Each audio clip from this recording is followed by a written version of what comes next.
Hello friends, आज हम BNSS में सेक्शन 21B और 21C समझेंगे। तो सेक्शन 21B में बेल यानी जमानत को डिफाइन किया गया है। बेल का मतलब है रिलीज ऑफ अ पर्सन, किसी व्यक्ति को छोड़ा जाना। अब किसे छोड़ा जाना? तो ऐसे व्यक्ति को जो कि किसी अपराध के कारित किए जाने का अभियुक्त है, अक्यूज्ड है, या फिर ऐसे व्यक्ति को जिस पर कि संदेह है कि उसने कोई अपराध कारित किया है। और उसे कहाँ से छोड़ा जाना है? तो कस्टडी ऑफ लॉ से, विधि की अभिरक्षा से उसे छोड़ा जाना है। साथ ही ऐसे व्यक्ति को कुछ शर्तों के आधार पर ही छोड़ा जाता है। तो वे ऑफिसर्स जो बेल दे सकते हैं या फिर कोर्ट के द्वारा कुछ शर्तें लगाई जाती हैं और ऐसी शर्तों के पूरे हो जाने पर ही ऐसे व्यक्ति को छोड़ा जाता है। तो ऐसे व्यक्ति को बॉन्ड या फिर बेल बॉन्ड यानी बंध पत्र या जमानत पत्र निष्पादित करना होता है। और ऐसे बंध पत्र या जमानत पत्र में ही वे शर्तें लिखी होती हैं जिनके आधार पर उसे छोड़ा जा रहा है। साथ ही ध्यान रखिए कि वो स्टेज की बात है जबकि इन्वेस्टिगेशन पूरा नहीं हुआ है, ट्रायल पूरा नहीं हुआ है, तो फिर उसे जेल में रखने का क्या मतलब? क्योंकि हो सकता है कि ट्रायल खत्म होने के बाद ऐसे व्यक्ति पर कोई अपराध ही ना बने और उसे दोष मुक्त कर दिया जाए। तो ऐसी कंडीशन में तो वो पहले ही पूरी सजा काट चुका होगा, इसलिए उसे बेल पे छोड़ा जाता है। साथ ही बेल के बारे में सभी प्रावधान चैप्टर 35 में सेक्शन 478 से 483 तक बताए गए हैं। अब इसकी परिभाषा को हम संक्षिप्त में लिख सकते हैं कि किसी अभियुक्त या संदिग्ध व्यक्ति को विधि की अभिरक्षा से छोड़ा जाना ही जमानत कहलाता है। और इसमें एक केस भी लिख सकते हैं, state of Rajasthan versus Balchand 1977। इस केस में जस्टिस खन्ना ने कहा कि the basic rule is bail not jail. साथ ही सुप्रीम कोर्ट ने बहुत से मामलों में कहा है कि bail is a rule and jail is an exception. इसका मतलब हुआ कि छोड़ा जाना नियम है और बंद रखा जाना अपवाद, यानी जमानत हर किसी को दी जानी चाहिए और एक्सेप्शनल केसेस में ही किसी को जेल में डाला जाना चाहिए। अब सेक्शन 21C में जमानती अपराध यानी बेलेबल ऑफेंस की परिभाषा दी गई और नॉन बेलेबल ऑफेंस यानी अजमानतीय अपराध की परिभाषा भी इसी धारा में दी गई है। तो एक सवाल जो हमारे दिमाग में आता है कि क्या किसी भी केस में जमानत मिल सकती है?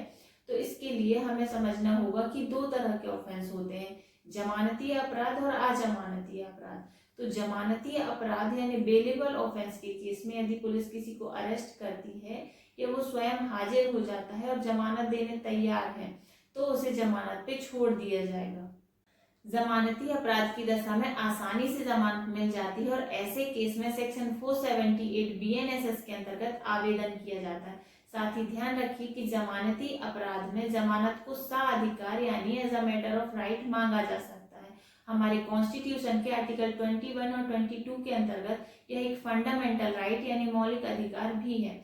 जमानती अपराध में पुलिस या न्यायालय जमानत देने से इनकार नहीं कर सकती, पर अजमानती अपराध के केस में जमानत को साधिकार नहीं मांग सकते। यहाँ कोर्ट का डिस्क्रिशन होता है कि वह बेल ग्रांट करे या ना करे।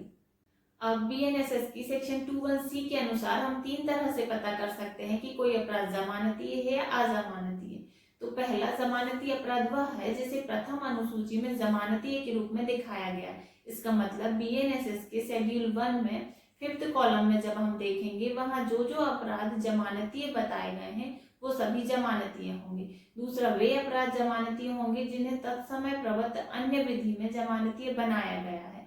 इसका मतलब कि आईपीसी यानी बीएनएस के अलावा जो भी अन्य एक्ट हैं उनमें यदि किसी अपराध को जमानतीय बताया गया है तो वे अपराध भी जमानतीय होंगे। और तीसरा, वे अपराध जमानतीय होंगे जो अजमानतीय अपराधों से भिन्न हों। सुप्रीम कोर्ट ने 2009 में रसिकलाल वर्सेस किशोर खानचंद वाधवानी के केस में डिसीजन दिया कि जमानती अपराध के केस में जमानत की मांग करना सीआरपीसी की धारा 436 में प्रोवाइड अभियुक्त का पूर्ण अधिकार यानी एब्सोल्यूट राइट है। धारा 436 के शब्द आज्ञापक हैं और बेलेबल ऑफेंस के मामलों में जमानत देने की विवेकीय शक्ति यानी डिस्क्रिशन पावर का कोई प्रश्न ही नहीं उठता। सीआरपीसी की सेक्शन 436 किन मामलों में जमानत ली जाएगी इस बारे में प्रावधान करता है, जिसके अनुसार बेलेबल ऑफेंस की दशा में अभियुक्त यदि जमानत देने को तैयार है तो उसे जमानत पर छोड़ दिया जाएगा।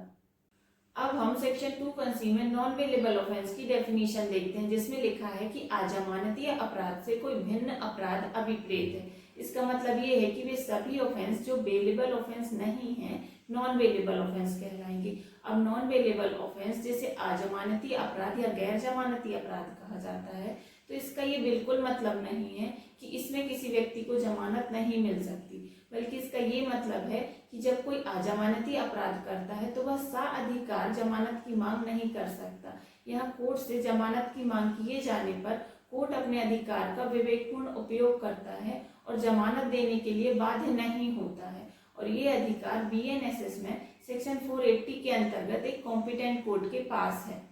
अजमानती अपराधों की दशा में कोर्ट केस के सर्कमस्टेंसेस को देखते हुए बेल देना या ना देना ग्रांट करती है।